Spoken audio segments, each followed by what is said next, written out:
Hello friends, मी प्रज्ञा तुम्हा सर्वांचं स्वागत करते आपल्या कलेक्टर गुरुच्या या ऑनलाईन प्लॅटफॉर्मवरती। आजचं आपलं हे 15वं लेक्चर आहे, ज्याच्यामध्ये आपण ॲक्च्युअल बायोलॉजीमध्ये सिस्टीम्सचा अभ्यास सुरू करतो आहे। त्यातली सगळ्यात पहिली आजची आपली सिस्टीम आहे डायजेस्टिव्ह सिस्टीम, जिला आपण पचनसंस्था असं म्हणतो।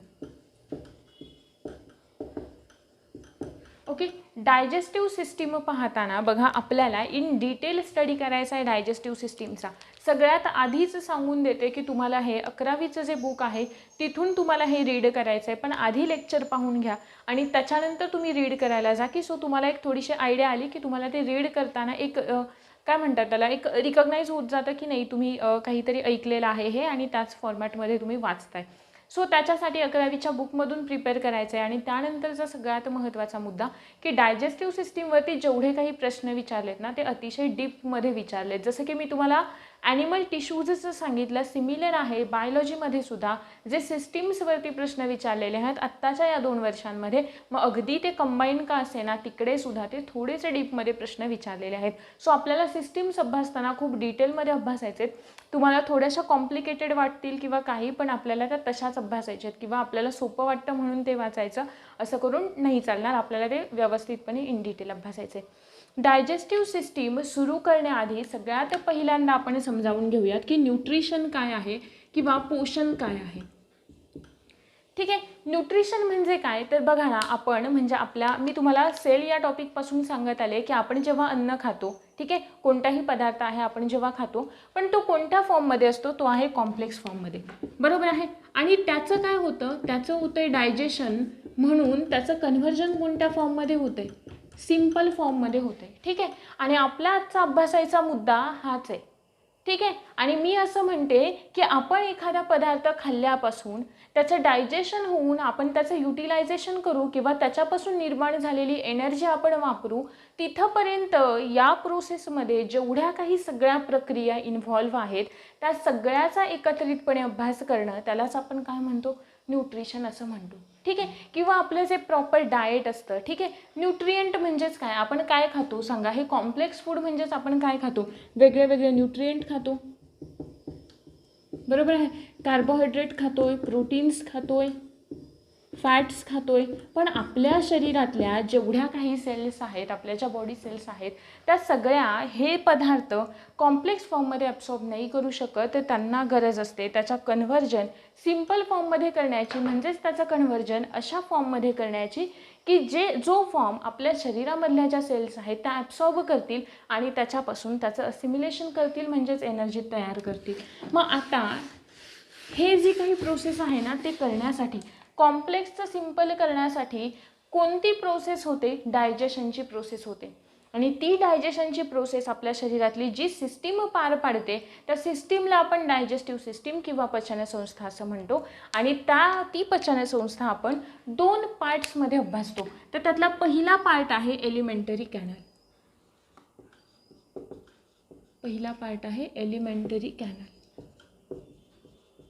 आणि दुसरा आहे असोसिएटेड ग्लँड्स, ज्यांना आपण डायजेस्टिव्ह ग्लँड्स असं सुद्धा म्हणतो। ठीक आहे, आता बघा, हा सगळ्यात महत्त्वाचा मुद्दा, आपण असोसिएटेड ग्लँड्स म्हणजे काय ते बघूयात, पण त्याआधी एलिमेंटरी कॅनल जो आहे, तो एलिमेंटरी कॅनल म्हणजे काय ते आपण बघूयात। एलिमेंटरी कॅनल हे लॉंग ट्युब्युलर स्ट्रक्चर असतं। Alimentary canal is a long tubular structure, Marathi मीडियमवाले, लांब असं ट्यूबसारखं एक स्ट्रक्चर असतं की ज्याचा डायमीटर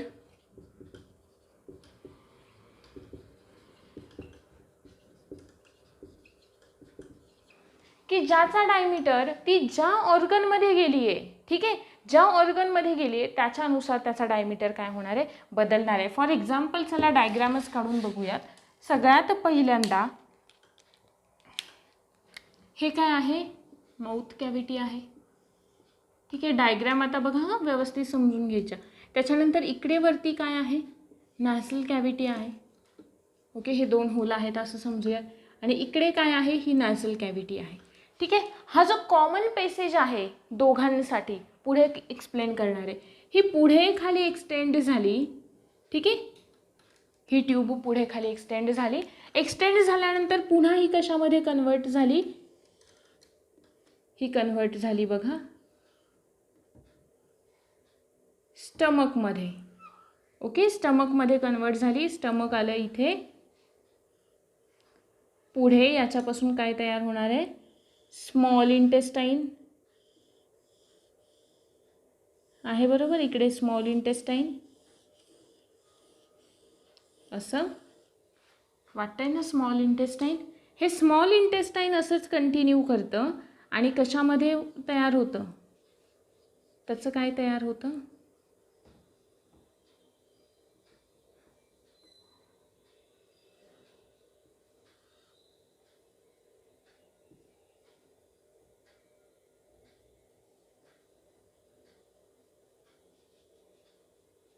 काय तयार होईल? लार्ज इंटेस्टाईन काय होतं? तयार होतं. आणि ते कुठे एंड होतं? ॲनसच्या इकडे एंड होतं. ओके,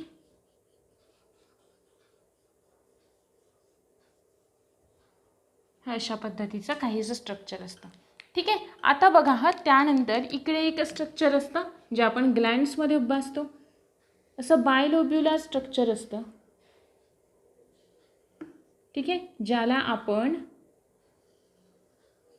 काय म्हणून अभ्यासतो? लिव्हर म्हणून अभ्यासतो. इकडे हे जे डिओडिनम असतं ना, स्मॉल इंटेस्टाईन असतं, हे जे मधले तुम्हाला कॉइल्ड झालेला पार्ट दिसतोय. ठीक आहे ना. मग इकडे आणि आपलं जे स्टमक असतं त्याच्यामध्ये एक कॅव्हिटी सर्कम किंवा एक मध्ये ग्लँड असते जी लीफ लाईक, तिला आपण काय म्हणतो? पॅनक्रिया असं म्हणतो. ठीक आहे, हे काहीसं आहे आपलं स्ट्रक्चर आपल्या एलिमेंटरी कॅनलचं. ठीक आहे, मग मला सांगा, हा जो एलिमेंटरी कॅनल तुमचा माउथकडून आला आहे, नॅसल कॅव्हिटीकडून आला आहे, स्टमकमध्ये गेला, स्मॉल इंटेस्टाईनमध्ये गेला, स्मॉल इंटेस्टाईनलाच कन्वर्ट आपण कशात केलं? लार्ज इंटेस्टाईनमध्ये केलं. आणि एंड कुठे झाला? ॲनसला एंड झाला. बरोबर आहे. कुठेही ब्रेक झालं आहे का? नाही, कुठेही ब्रेक नाही झालं. कंटिन्युअस लॉंग असं ट्युब्युलर स्ट्रक्चर असतं की ज्याची लांबी किती असते? जवळजवळ 8 ते 10 मीटर एवढी त्याची लांबी असते. आता आपलं पोट केवढंच असतं बघा, आणि त्याच्यामध्ये हे एवढं 8 ते 10 मीटरचं स्ट्रक्चर काय केलेलं असतं? कॉइल्ड स्ट्रक्चर काय केलेलं असतं? असं गुंतवलेलं कॉइल्ड करून, या कशाने तरी मेसेंटरीज म्हणतात, पुढे आपल्याला ते सगळं येणार आहे. हे तरी कळालं की एलिमेंटरी कॅनल आपला हा आहे. ठीक आहे, मग या एलिमेंटरी कॅनल किती पार्ट्समध्ये डिवाइड होतो बघा. सगळ्यात पहिलं माउथ, दुसरं बकल कॅव्हिटी, तिसरं आहे फॅरिंग्स, चौथं आहे इसोफॅगस, पाचवं आहे स्टमक, जठर, सहावं आहे ज्याला आपण आता हे स्टमक इकडे आलं, स्मॉल इंटेस्टाईन, सातवं लार्ज इंटेस्टाईन. ओके, आणि नंतर लास्टला कोण येईल? ॲनस. ठीक आहे, इथंपर्यंत क्लिअर. म्हणजे एलिमेंटरी कॅनलमध्ये आपल्याला या गोष्टी सगळ्या अभ्यासायच्या. ठीक आहे, आणि जेव्हा मी असोसिएटेड ग्लँड्स असं म्हणते तेव्हा सगळ्यात पहिल्यांदा कोणत्या येणार? सलायवरी ग्लँड्स, दुसरं येतात लिव्हर, सगळ्यात शरीरातली सगळ्यात मोठी ग्रंथी, आणि तिसरं येतं पॅनक्रियाज म्हणजे स्वादुपिंड. व्यवस्थित लक्ष द्यायचं. आता प्रत्येक पार्ट आपल्याला इन डिटेल अभ्यासायचं आहे, कारण तेवढाच इम्पॉर्टंट आहे. हे तुमच्या एकदा सिस्टीम लक्षात आली नाही, तुम्ही जेवढं लक्षपूर्वक ऐकताय आणि जेवढं लक्षपूर्वक तुम्ही तो एक एक पॉईंट नोट डाऊन घेऊन करताय किंवा ते अभ्यासताय, तेवढे तुम्हाला ती व्यवस्थित समजणार आहे की सिस्टीमचा स्टडी एकदा कसा करायचा कळालं ना, तुमच्या पुढच्या 8-9 सिस्टीम अशाच इझी होऊन जातात तुमच्यासाठी. ठीक आहे, सगळ्यात पहिल्यांदा आपल्याला स्टडी करायचं आहे बघा. ग्लँड्समध्ये आधी एक्सप्लेन करते मी. ग्लँड्स आपण कोणाला म्हणतो? ग्लँड म्हणजे काय? अशी कोणतीही टिश्यू किंवा ऑर्गन की जे कशाचं ना कशाचं तरी सिक्रेशन करणार आहे, बरोबर आहे. मग ते सिक्रेशन डिपेंड कोणावर असतं, तर आपल्या ब्रेन्सच्या ऑर्डरवरती, म्हणजेच ते कशावरती असतं डिपेंड, तर ते न्यूरोलॉजिकल कंट्रोलवरती असतं. म्हणजे त्यावरती सगळा कंट्रोल कोणाचा असतो, ब्रेनचा कंट्रोल असतो आहे. ठीक, दॅट्स इट, क्लिअर. हे इन डिटेल आपण सगळं अभ्यासून झाल्यानंतर ग्लँड्स वेगळे अभ्यासणार आहे. ठीक आहे, आत्ता आजच्या लेक्चरमध्ये आपल्याला फक्त अभ्यासायचं आहे एलिमेंटरी कॅनलचं एंटायर स्ट्रक्चर आणि प्रत्येक पार्ट आणि त्याचे अजून सब पार्ट. ठीक आहे, सगळ्यात पहिल्यांदा सुरुवात करूयात माउथपासून.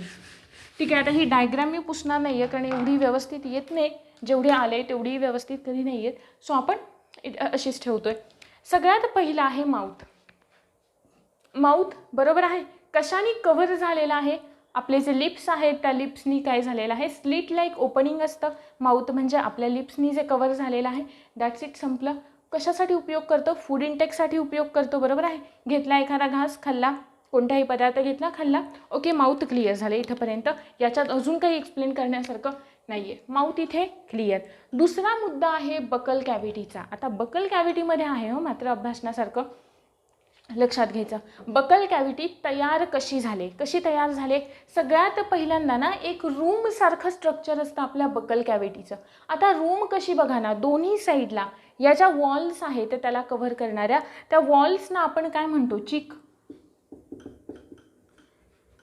आहे, बरोबर. त्या वॉल्सना आपण काय म्हणतो, चिक असं म्हणतो. म्हणजे जे आपले गाल आहेत ते दोन्ही बाजूच्या वॉल, त्याचं जे रूफ आहे, छप्पर जे आहे त्याचं, या झाल्या दोन वॉल्स, त्याचं जे रूफ असतं ना, ज्याला आपण टाळू असं म्हणतो, त्याला इंग्लिशमध्ये आपण पॅलेट असं म्हणतो. काय म्हणतो, पॅलेट असं म्हणतो, की ज्याच्यावरती नाही का हे असतात बघा ना, जर का तुम्ही जिभेनी जर का टच करून पाहिलं तर त्याला असे थोडेसे नाही का फोल्डिंग्स असल्यासारखे आपल्याला दिसतात, कॉलम तयार झाल्यासारखे दिसतात. ठीक आहे, त्याला आपण त्या स्ट्रक्चरला आपण काय म्हणतोय, पॅलेट असं म्हणतोय, रूफ. ठीक आहे, त्याच्यानंतर फ्लोअर तयार झालेली असते. फ्लोअर रूमसारखं स्ट्रक्चर आहे ना, मग फ्लोअर कोण फॉर्म करतं, तर ही जी फ्लोअर आहे ती फ्लोअर तयार करते आपली टंग, जीभ. इथपर्यंत क्लिअर आहे. बकल कॅव्हिटीचं स्ट्रक्चर, की बकल कॅव्हिटीमध्ये अशा पद्धतीने काहीतरी असतं. ओके, ठीक आहे. आता आपण जाणार आहोत पुढे, की बकल कॅव्हिटीमध्ये ना नेमके आपले जे टीथ आहेत, अजून सगळ्यात महत्त्वाचं ते स्ट्रक्चर, टीथ. आणि आपण सगळ्यात आधी हेच अभ्यासणार आहोत, टीथ. ठीक आहे, टीथच्या आधी आपण ठीक आहे टीथ अभ्यासूयात. बघा, नॉर्मल माणसांमध्ये टीथना ना आपण 3 नावांनी ओळखतो. सगळ्यात पहिलं नाव कोणतं, जेव्हा आपण टीथ असं म्हणतो तेव्हा सगळ्यात पहिल्यांदा आपण त्यांना असं म्हणतो थिकोडंट किंवा थिकोडोंट असं म्हणतो. थिकोडोंटचा अर्थ असा होतो की आपला जो काही प्रत्येक दात आहे किंवा प्रत्येक टीथ जो आहे तो एका सेपरेट जॉ बोनमध्ये लोकेट झालेला आहे, रोवला गेलेला आहे. ठीक आहे, सेपरेट जॉ बोनमध्ये तो आहे, आपल्या प्रत्येक वेगवेगळ्या कॅव्हिटीमध्ये तो आहे, म्हणून आपण त्याला काय म्हणतो, थिकोडोंट असं म्हणतो. ठीक आहे, त्याच्यानंतर आपण त्याला असं सुद्धा म्हणतो डायफायोडंट असं म्हणतो.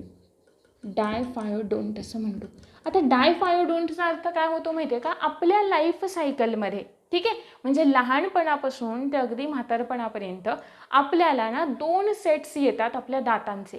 किती येतात, 2 सेट्स येतात. मग कोणते 2 सेट्स, पहिला मिल्क टीथ, ज्याला आपण दुधाचे दात असं म्हणतो, की जे किती येतात आपल्याला 20 दात येतात, ते दुधाचे किती येतात 20. आणि नंतर परमनंट टीथ, आणि ते परमनंट टीथ किती असतात, 32 असतात. किती असतात, 32. म्हणजे आपल्या एंटायर लाईफ सायकलमध्ये आपल्याला किती सेट्स येतात, 2 सेट्स येतात, बरोबर आहे. म्हणजे टोटल दात किती येतात, 52 येतात. ठीक आहे, म्हणून आपण त्यांना काय म्हणतो, डायफायोडोंट असं म्हणतो. ठीक आहे, त्याच्यानंतर अजून आपण त्यांना हेट्रोडोंट असं सुद्धा आपण म्हणतो. हेट्रोडोंट का, कारण प्रत्येक दात जो आहे ना तो वेगवेगळं त्याचं जे स्ट्रक्चर आहे ना त्याच्यानुसार त्याला आपण नावं दिलेली आहेत. ठीक आहे, मग कोणती 4 प्रकारचे दात आपल्याला असतात, एकाच प्रकारचे असते तर हेट्रो असं म्हटलं नसतो. हेट्रो म्हणजे डिफरंट टाईप्सचे दात आहेत. किती टाईप्सचे, 4. कोणते 4, पहिलं इनसिजर, किती असतात, 2 पेअर्स असतात. ठीक आहे, दुसरं इनसिजर कॅनिन्स, ज्यांना आपण सुळे म्हणतो ना, सुळे, दोन्ही 4 असतात टोटल सुळे. नंतर इनसिजर कॅनिन्स प्रीमोलार प्रीमोलार म्हणजे उपदाढा, आणि नंतर आपण ज्या लास्टला येतात त्या कोणत्या, मोलार म्हणजे दाढा. हे 4 प्रकारचे टीथ आपल्याला असतात. कोणते कोणते, इनसिजर, कॅनिन, प्रीमोलार आणि मोलार. यांच्या 2 पेअर्स, यांची 1 पेअर, यांच्या पुन्हा 2 पेअर आणि यांच्या 3 पेअर. ठीक आहे. मग आपण जो फॉर्म्युला देतो ना त्याला आपण काय म्हणतो माहिती आहे का, डेंटल फॉर्म्युला असं म्हणतो. त्याला आपण काय म्हणतो, डेंटल फॉर्म्युला किंवा डेंटिशन असं म्हणतो. डेंटल फॉर्म्युला किंवा डेंटिशन असं म्हणतो. डेंटिशन, फॉर्म्युला ऑफ डेंटिशन कसा डिनोट करतो आपण, 2123/2123 असा डिनोट करतो आपण तो डेंटिशनचा फॉर्म्युला. क्लिअर इथंपर्यंत बेसिक इन्फॉर्मेशन आहे. दातांना 3 नावांनी ओळखतो आपण. पहिलं थिकोडंट, का, प्रत्येक दात हा वेगळ्या जॉबोनमध्ये काय झालेला आहे, रोवला गेलेला आहे, फिक्स झालेला आहे. डायफायोडंट 2 सेट्स एंटायर लाईफमध्ये, मिल्क आणि परमनंट. हेट्रोडोंट 4 प्रकारचे दात, incisor, canines, premolar, molar. Dentition formula 2123/2123. नंतरचा मुद्दा येतो तो म्हणजे दातांवरती ना जे व्हाईट कलरचा, आपल्या दातांचा जनरली कलर जो असतो ना तो कसा असतो, पेल येल्लो कलरचा असतो. कसा असतो, पेल येल्लो कलरचा. अगदी व्हाईटिश जे दाखवतात ना बसमध्ये नाही का, ती एक ॲड आहे त्याच्यामध्ये असं दाखवलं की नाही का, असं काहीतरी जागा देत नसतो, मग तो असं त्याच्या दातांनी तिकडे लाईट मारतो आणि मग तिथे त्याला दिसतं की ती एक लेडीज सीट आहे असं वगैरे. ठीक आहे. तसा काही व्हाईट वगैरे कलर नसतो. जनरली पेल येलो कलर असतो. का, कारण ॲक्च्युली आपली जी बकल कॅव्हिटी आहे त्या बकल कॅव्हिटीमध्ये सलायवरी ग्लँड्स असतात. ओके, आपण इन डिटेल पुढे तर अभ्यासणार आहोत. पण जी सलायवरी ग्लँड जी सलायवा सिक्रेट करतात किंवा जे वॉटरी फ्लुइड सिक्रेट करतात त्याचा pH किती असतो माहिती आहे का, 6.8 एवढा pH असतो. आणि 6.8 pH म्हणजे कसं झालं रे, ॲसिडिक झालं. ॲसिडिक झालं. आणि आपण सुद्धा जे काही फूड खातो ना ते सगळंच काही न्यूट्रल नसतं, बरोबर आहे. ते सुद्धा कसं असतं, जनरली थोडंफार ॲसिडिकच असतं. मग ती जी रिॲक्शन होते ना त्याच्यामुळे तो आपल्या दातांना जनरली तसा कलर आलेला असतो. एक व्हाईट कलरचं कोटिंग असतं आपल्या दातांवरती की जे सगळ्यात आपल्या दातांना जो हार्डनेस असतो तो त्या कोटिंगमुळे असतो, ज्याला आपण इनामल असं म्हणतो. आणि त्याचबरोबर दातांमध्ये आपल्या कॅल्शियम कार्बोनेटसुद्धा असतं आणि कॅल्शियम फॉस्फेटसुद्धा असतं. कॅल्शियम फॉस्फेट प्लस कॅल्शियम कार्बोनेटसुद्धा असतं. ओके, ठीक आहे. इथंपर्यंत ही झाली आपल्या टीथची इन्फॉर्मेशन. ठीक आहे. काही राहिलं आहे का, फक्त बघते मी. ठीक आहे, दॅट्स इट. एवढंच आहे आपल्याला टीथमध्ये अभ्यासायचं. ठीक आहे. नंतर बकल कॅव्हिटीमध्ये डायजेशन वगैरे कसं होतं ना हे आपण पुढे जाऊन पाहणारच आहोत. ठीक आहे.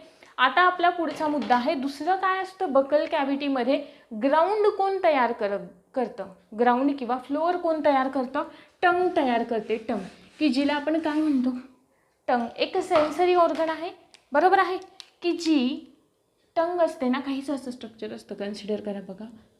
हे इकडे पुढे फॅरिंग्सला हे झालेलं असतं. ओके,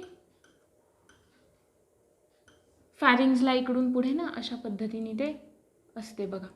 याला फॅरेंजियल पार्ट असं म्हणतात. म्हणजे इथे दिसतंय का फॅरिंग्स जिथे कनेक्ट होतं ना नॅझल कॅव्हिटी आणि आपली माउथ कॅव्हिटी जिथे एकत्र येतात ते फॅरिंग्स, आणि तिकडे पण आपली जीभ अशी गेलेली असते. ठीक आहे. मग त्याला आपण याला हा जो पार्ट असतो ना जिभेचा अर्धा आतमधला त्याला फॅरेंजियल पार्ट असं म्हणतो. ठीक आहे.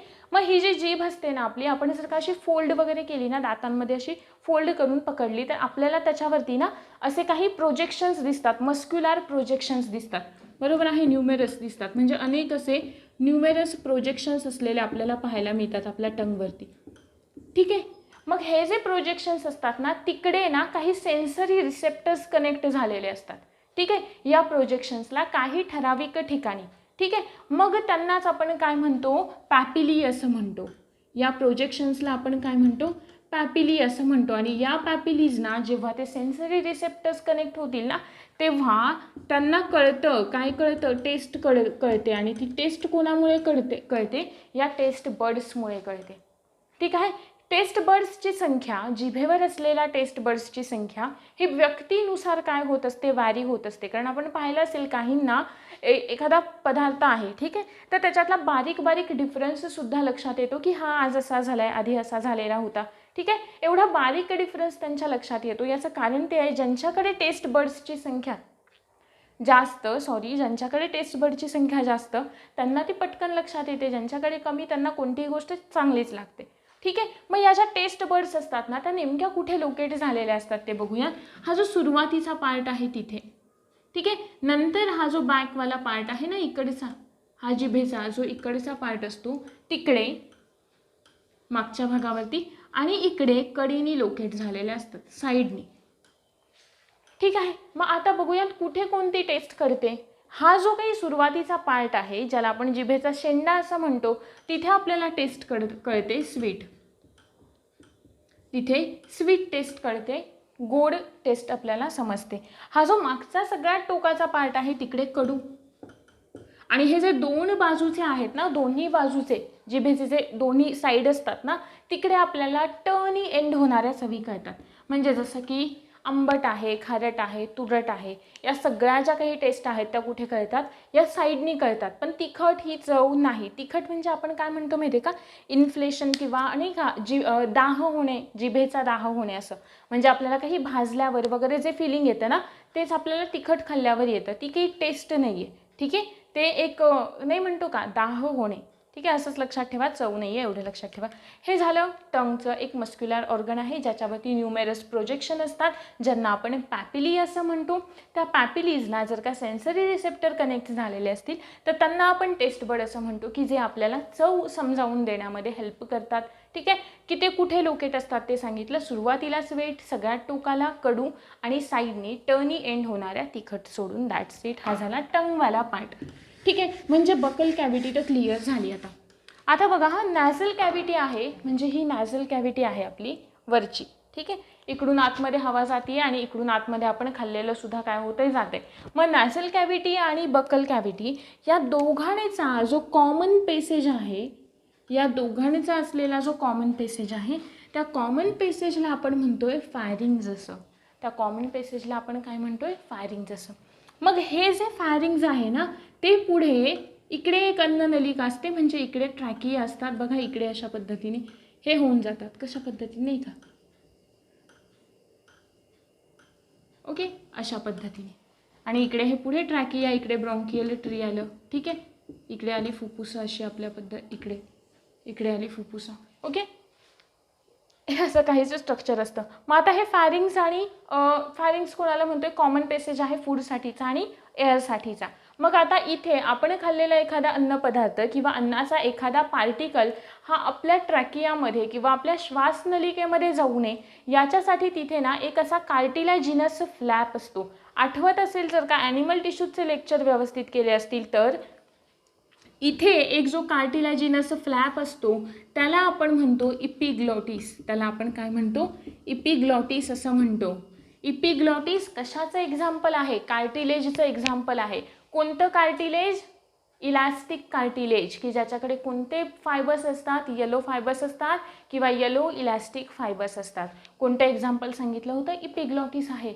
त्यानंतर एक्सटर्नल इयर आहे, हे एक्झाम्पल सांगितलेले होते. मग इथे हा जो इपिग्लॉटिस असतो ना तो काय करतो, एखादा, ठीक आहे. आता काय करायचं, अन्न, ठीक आहे ना, अन्न आता आपण ओइसोफॅगसमध्ये इकडे जाते खाली, ठीक आहे. तर मग याच्यावरती तो काय करतो, बंद करतो. त्याला जी काही आपली श्वासनलिका असते तिला बंद करायचं आणि ते आत जायचं, ठीक आहे. म्हणजे ते अन्नासाठी एक पेसेज प्रोव्हाइड करण्याचं काम करतो इपिग्लॉटिस, किंवा एखादा पार्टिकल श्वासनलिकेमध्ये जाऊ नये, फूड पार्टिकल, याच्यापासून काय करतो, प्रोटेक्ट करतो त्याला. त्यानंतरचा पार्ट आहे इसोफॅगस. आता इसोफॅगस कोणाला म्हणायचं, की फायरिंग्जपासून, इसोफॅगस कोणाला म्हणायचं, फायरिंग्जला. हे काय आहे, फायरिंग्ज आहे, म्हणजे कॉमन पेसेज आहे हा, बरोबर ना, कॉमन पेसेज. मग या फायरिंग्जला स्टमकशी कनेक्ट करणारा जो पार्ट आहे किंवा जे ट्यूब आहे त्या ट्यूबला काय म्हणतोय आपण, इसोफॅगस असं म्हणतोय. या ट्यूबला आपण काय म्हणतोय, इसोफॅगस असं म्हणतोय. आणि नेहमी लक्षात ठेवायचं, हा जो एलिमेंटरी कॅनल आहे तो 4 बेसिक लेयर्सचा बनलेला असतो. लिहून घेत चालायचं, जेवढे महत्त्वाचे मुद्दे सांगते ना ते लिहून घेत चालायचे. 4 बेसिक लेयर्सचा बनलेला असतो. सगळ्यात आउटर मोस्ट लेयर जी असते त्या आउटर मोस्ट लेयरला आपण म्हणतो सिरोसा, ठीक आहे. त्याच्या आतमध्ये जी असते तिला आपण म्हणतो मस्क्युलारिस. नंतर असते सबम्युकोसा आणि नंतर कोणती असते, म्युकोसा. मग हा जो इसोफॅगस आहे त्या इसोफॅगसमध्ये म्युकोसा अब्सेंट असते, लक्षात ठेवायचं. ठीक आहे. काही असे एक्सेप्शन्स आहेत की जिथे जिथे काही लेयर्स ज्या आहेत त्या डेव्हलप झालेल्या नसतात, काही ऑब्जेक्शन्स आहेत असे. ठीक आहे. पुढे आपण याचं स्ट्रक्चर इन डिटेल पाहणार आहोत हिस्टॉलॉजी पाहताना. आता हे तर ओइसोफॅगस क्लिअर झालं. आता ओइसोफॅगस काय करतं माहिती आहे का, आपण जो काही एखादा फूड खाल्ला आहे, म्हणजे एखादा पदार्थ खाल्लेला आहे, समजा भाजीपोळी आपण खाल्ली, तर त्या भाजीपोळीचा आपण जेव्हा ती चावतो, ठीक आहे, त्याचं त्याला बारीक बारीक पार्टिकल्समध्ये आपण चावतो किंवा बारीक करतो, त्याच्यामध्ये मिक्स काय होते, सलायवा मिक्स होते.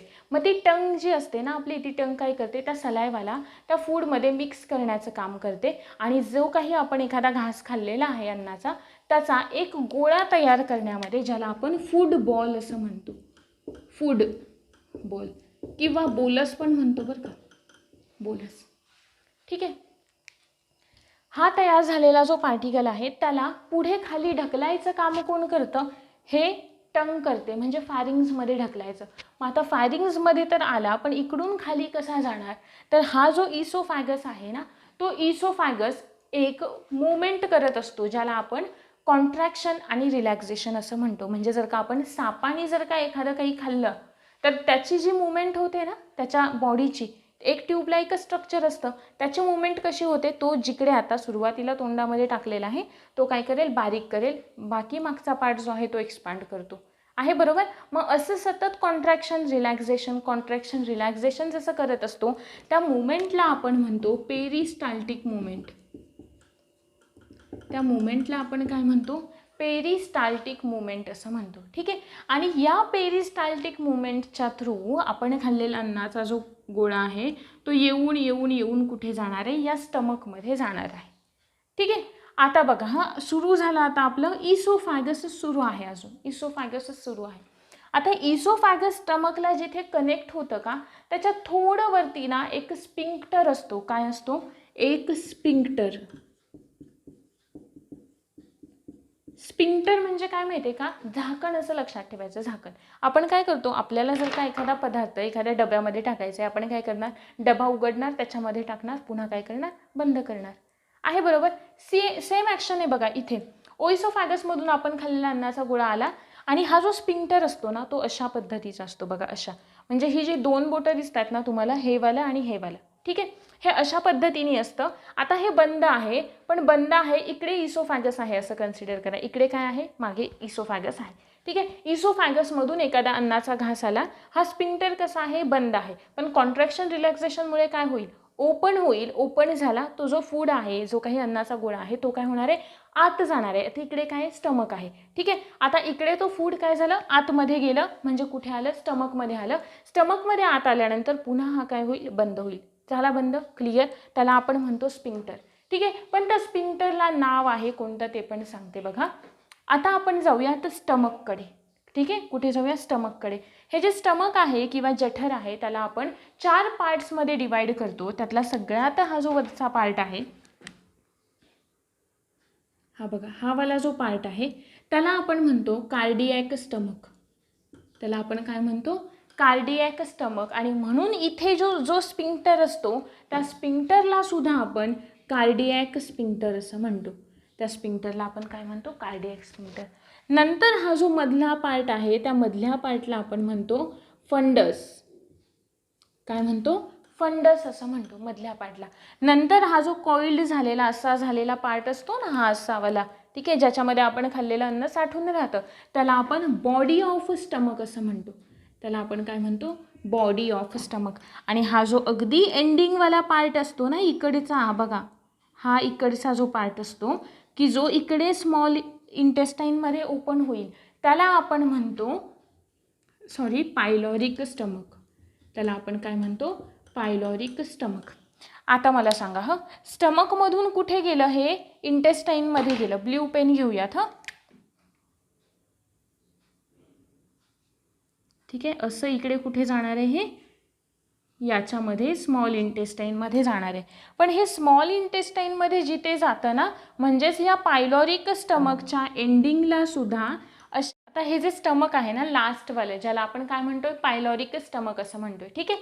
मग ह्या पायलॉरिक स्टमकच्या इथे सुद्धा काय असतो, एक अशाच पद्धतीचा स्पिंक्टर असतो, ठीक आहे. मग आता जे काही स्टमकमध्ये फूड आहे ज्याचं मिक्सिंग झालेलं आहे, मिक्सिंग कशासोबत होणार, गॅस्ट्रिक ज्युसेससोबत होणार, पाचक रस जे असतात त्यांच्यासोबत ते काय होणार, मिसळले जाणार, ठीक आहे. आणि मग त्याचं मिक्सिंग झालं की काय होईल, ते त्याची एक ग्रेव्ही तयार होते. ग्रेव्ही तर आपल्या सगळ्यांना माहिती आहे, त्याची एक ग्रेव्ही तयार होते आणि मग ती तयार झाल्यानंतर या स्पिंक्टरच्या थ्रू आपलं जे स्मॉल इंटेस्टाईन असतं तिकडे जाते, ठीक आहे. मग हा जो स्पिंक्टर असतो तो पण काय होतो, ओपन होतो. जेव्हा ते सगळं पूर्ण खाली होईल, जाईल तिकडे स्मॉल इंटेस्टाईनकडे, पुन्हा काय होणार आहे, बंद होणार आहे. त्यानंतरचा महत्त्वाचा पार्ट, स्टमकमध्ये सगळ्यात महत्त्वाची प्रोसेस कोणती होते, गॅस्ट्रिक ज्युसेसचं मिक्सिंग होणं. जे शेपचं एक स्ट्रक्चर असतं, दिसतोय जे शेप, दिसत नसला तरीसुद्धा जे शेपचं एक स्ट्रक्चर असतं असं लक्षात ठेवा.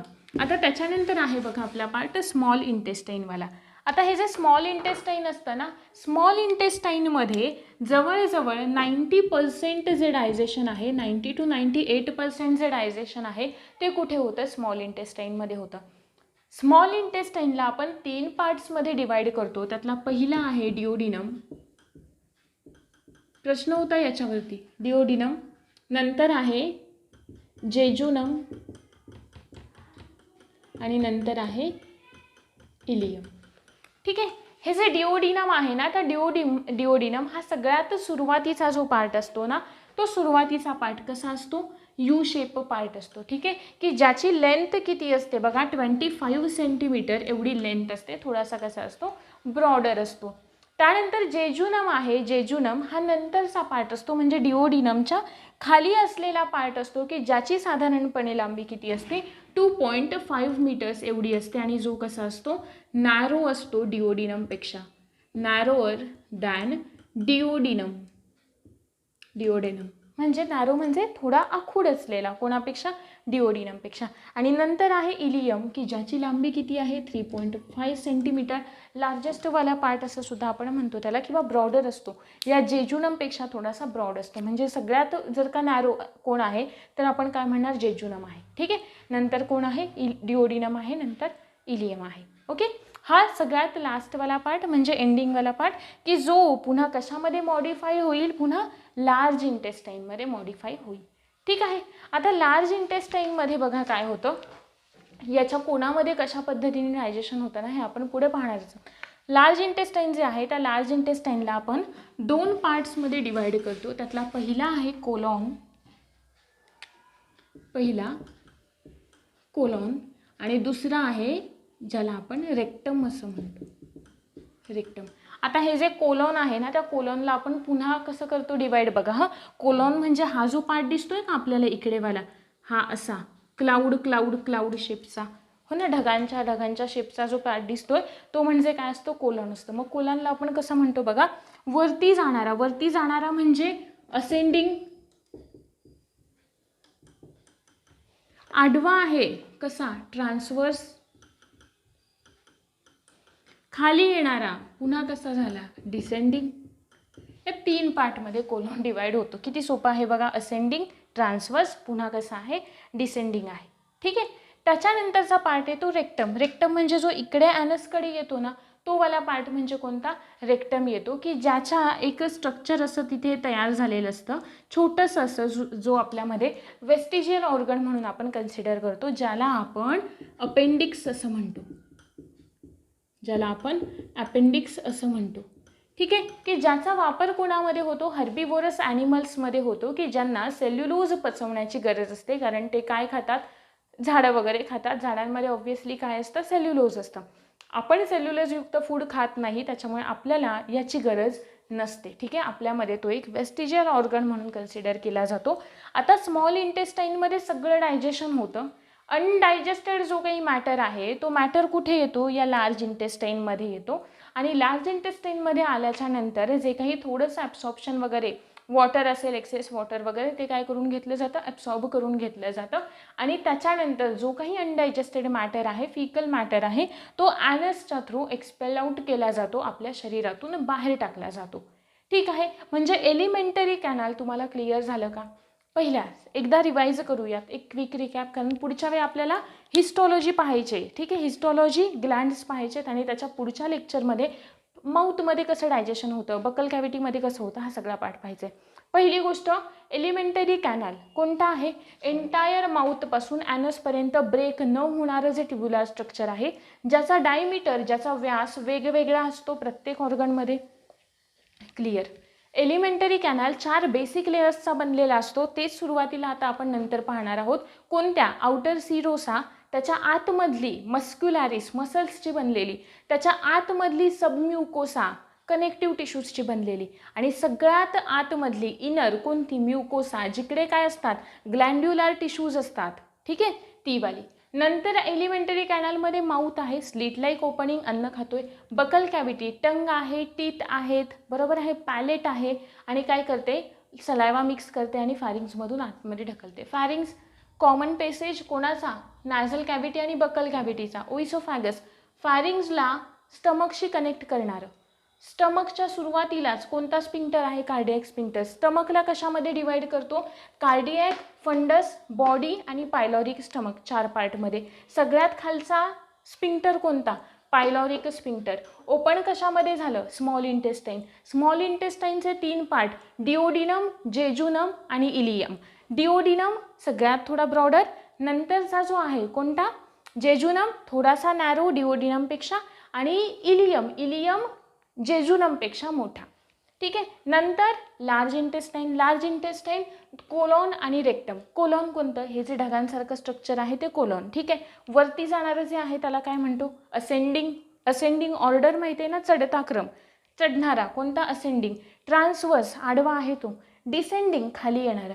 आणि आता कोण सुरू झालं? रेक्टम सुरू झालं. रेक्टमच्या इथे एक स्ट्रक्चर असतं ज्याला आपण अपेंडिक्स म्हणतो, आणि जे कोणामध्ये इम्पॉर्टंट असतं? हर्बिवोरस ॲनिमल्समध्ये ओपन असतं. ठीक आहे, होप सो की तुम्हाला एलिमेंटरी कॅनल आणि डायजेस्टिव्ह सिस्टीममध्ये कोणते ऑर्गन्स अभ्यासायचे आहेत ते कळाले. याच्या पुढच्या येणाऱ्या लेक्चरमध्ये आपण ग्लँड्स हा टॉपिक पाहणार आहोत आणि हिस्टॉलॉजी हा टॉपिक पाहणार आहोत. म्हणजे ज्या लेयर्स आपण पाहिल्या ना एलिमेंटरी कॅनल ज्यांचा बनलेला आहे त्या इन डिटेल पाहणार आहोत. एकदा रीड करून घ्यायचं 11वीच्या बुकमधून, आणि ज्यांनी ॲनिमल टिश्यूचे लेक्चर व्यवस्थित केलेत किंवा केलेले नाही आहेत तर त्यांनी ते आधी व्यवस्थित करा, आणि त्याच्यानंतर मग हे सिस्टीमवाला पार्ट पहा. होप सो की व्हिडिओ समजलेला असेल. Thank you very much.